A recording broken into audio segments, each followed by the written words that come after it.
Hello, everybody. Scott Golden here with the World Class Championship Wrestling Review Series. We moved through the month of October 24th, 1987. Much more wrestling heavy show than the last couple of weeks. Four main segments here, one of them from the outdoor show that's here.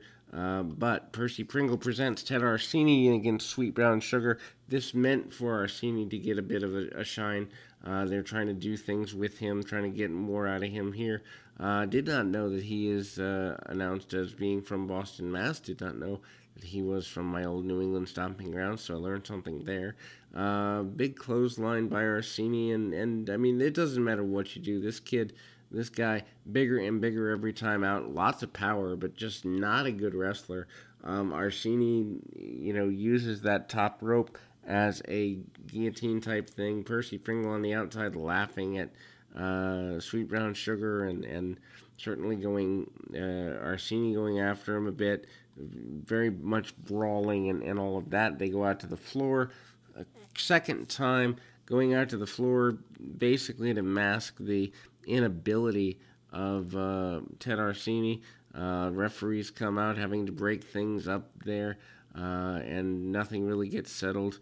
A non-finish here.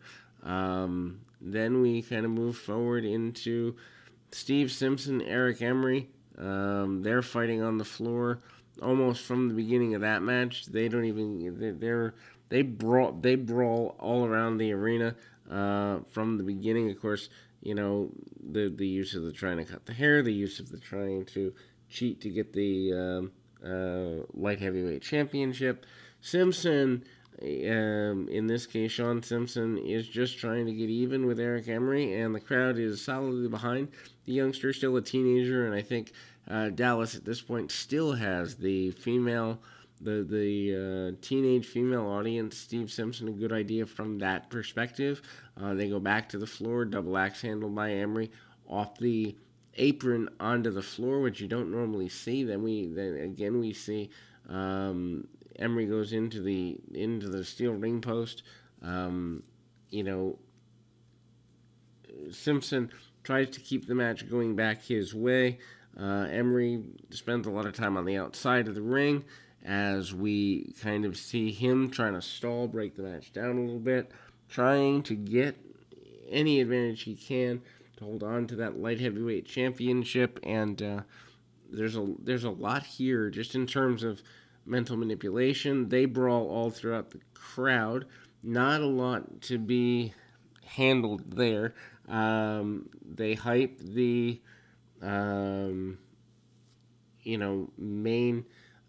the concept of championship rankings. Nothing gets settled in the light heavyweight title match, by the way. But they talk about Bruiser Brody being part of the heavyweight rankings. He's not even with the company. Antonio Inoki mentioned. Stan Henson mentioned as well. Not even there. Eric Emery, your light heavyweight champion, and Tiger Mask, who isn't there, and Michael St. John, who also isn't there, mentioned in rankings. So they're trying to make the whole company look bigger than it is. Speaking of bigger than it is, the maybe a little too late, Tony Atlas gets a shot at Al Perez here in this particular matchup. Of course, Gary Hart presents Al Perez. Perez still your world-class champion. This is not something that he wanted, definitely, and so Atlas kind of takes control early, spins him around, works over the leg of Perez for several minutes, but it's clear that Tony Atlas is slower and more methodical than before. Not that he was ever a speed demon to begin with, to be fair. Perez tries to brawl with Atlas for the next several minutes. That doesn't go very well. Atlas tries to break the match down using elbows and other strikes to try to neutralize the vertical base of Perez. That doesn't go well either. Referee tries to maintain control, kind of loses control a little bit. Perez is a little intimidated by Tony Atlas as we see the match break down into more of a brawl. The referee eventually does kind of, we get to a point where Atlas looks like he's going to win the championship. And, Gary Hart is reasonably nervous at ringside, if we're completely honest. Irish Whip and Perez manages to hit a big cross body attempt and misses. Atlas, though, goes for a splash. A shot with a weapon by Gary Hart leads to Al Perez being able to drape an arm over, get the cover, 1, 2, 3. That is the close for that. And then we move to the Cotton Bowl on the October 17th show. Matt Bourne defending America against the Iron Sheik defending Iran. Obviously, Iranian tensions, 1987, still a big deal. They're given, probably about 12 minutes, let's say, by the time they get in the ring and do everything they need to do. Maybe a little less, 10 minutes by the time you close the program out. But the Cotton Bowl, not nearly as full as it's been in previous years. Not a big surprise there. But Bourne and the Sheik are interesting. Bourne wearing face paint and some, I guess you'd say, body paint, trying to wear army fatigues, get the crowd behind him. Early attempted fireman's carry and very basic wrestling by the Sheik. Sheik kind of backs off. Sheik does some cheating in the next phase of the contest.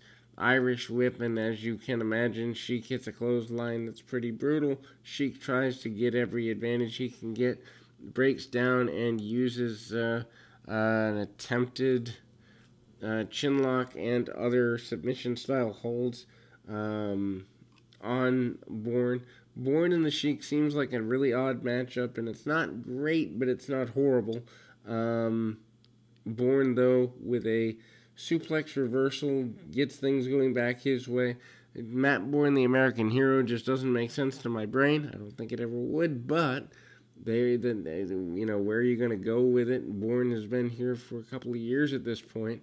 1, 2 on the inside cradle by Bourne. Bourne and the Sheik are known talents, and putting them on a national program, a good idea. Both of them coming off WWF less than 2 full years before, so having that knowledge and that power, I think, still is important. Even in Texas now, of course, they're getting the USA Network. They're being able to see other stars, and when you bring a talent, and this is the major important thing, and I see so many independent companies doing this today. Oh, I want to bring in, back when Ricochet was on the Indies, or I want to bring in the independent star.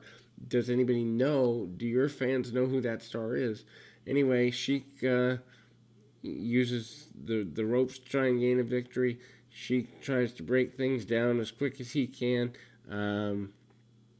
With a couple minutes left. I mean, they're moving pretty slowly, let's be completely honest, but that's more about the Sheik not being able to keep pace in a quicker match. Matt Bourne still in good shape. Meanwhile, they brawl on the outside of the ring. Sheik uses a non-folding chair, kind of one of those plastic chairs, just throws it at Bourne. They are brawling on the outside of the ring. Bourne is doing everything he possibly can to get things going his way. Bourne does get a drop kick on the Sheik. Try to use the Iranian flag, does the Sheik, and Sheik goes to the outside. Sheik is not happy. Anyway, Bourne brings the American flag in. Bourne victorious as we close the 24th of October in 1987 here on World Class.